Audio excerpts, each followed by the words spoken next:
The Lost Guardians of Freyja. Chapter 1, The Queen's Summons.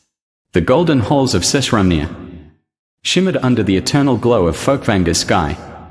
Freyja, the Vani goddess of love, beauty and war, stood at the entrance, her piercing blue eyes scanning the horizon. Something was amiss. For centuries, her chariot, drawn by two massive cats Bygul and Trjegul, had carried her across the realms. These were not ordinary felines. They were spirits of ancient magic, blessed with the wisdom of ages and strength beyond mortals. Yet, this morning, they were gone. A cold wind rustled the amber fields, whispering an omen Freyja did not like. She clenched her fists. Whoever dared steal from her would suffer the wrath of a goddess. With a wave of her hand, she summoned her most trusted warrior, Eirik Shadowborn. A half-Vani, half-human warrior, Eirik had pledged his life to Freyja's service. He knelt before her, his silver hair catching the sunlight. "My lady, you summoned me." "My cats have been taken," she said, her voice steady but laced with fury. "I need them found before the next full moon." Eirik's heart pounded. The goddess's cats were not just animals. They were her sacred guardians, vessels of her divine magic. If they had been stolen, it could only mean one thing: someone was trying to weaken Freyja's power. "I will find them," Eirik vowed. "Good," Freyja said. "But beware. This was no ordinary theft. Dark forces are at play." Chapter 2, The Tracks in the Snow. Eirik set out immediately, tracing the chariot's last journey. The trail led north, beyond the mortal lands, into the frozen wastes of Jotunheim. Snow crunched under his boots as he climbed higher into the icy mountains. The scent of magic lingered in the air, a faint, tingling energy that raised the hairs on his arms. Then he saw it: massive feline paw prints, larger than any natural cat's, leading toward a cavern.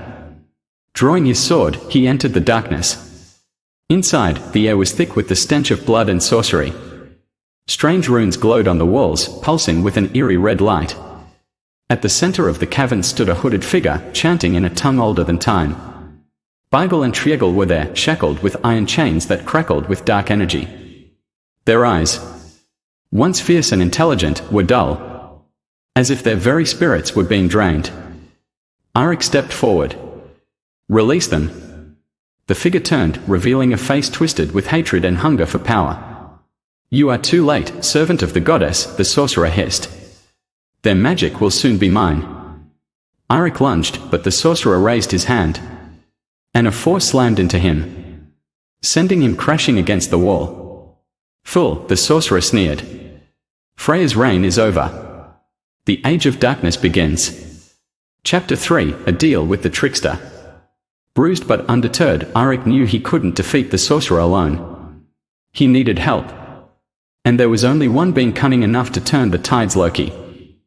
Eirik traveled to the hidden caves of Asgard, where Loki often lurked when avoiding Odin's wrath. The trickster god smirked as Eirik entered. "Ah, if it isn't Freyja's little pet. To what do I owe the pleasure?" "I need your help," Eirik said through gritted teeth. Loki raised an eyebrow.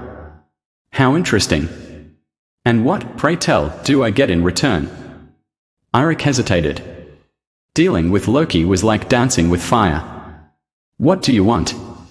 Loki leaned forward, his green eyes gleaming. "A favor. One I shall collect at a time of my choosing." Eirik had no choice. "Deal." Loki grinned. "Then let's go save some oversized cats, shall we?" Chapter 4, The Sorcerer's Fall. Back at the cavern, the sorcerer stood over the cats, his spell nearly complete. But as he spoke the final incantation, the air shimmered. Loki and Eirik appeared in a flash of emerald light. "You again?"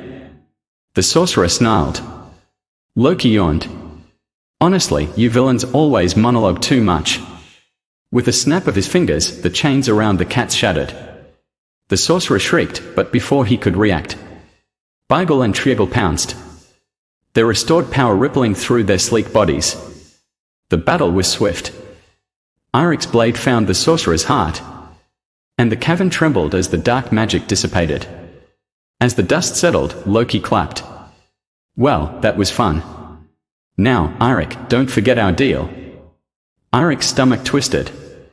He knew Loki would come collecting one day. But for now, the goddess's guardians were safe. Returned to Sesrumnia, where Freyja awaited. As she embraced her beloved cats, she turned to Eirik, her expression unreadable.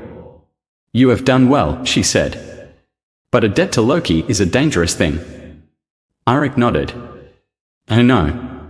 And as the golden sun set over Folkvanga, he couldn't shake the feeling that his adventure was far from over.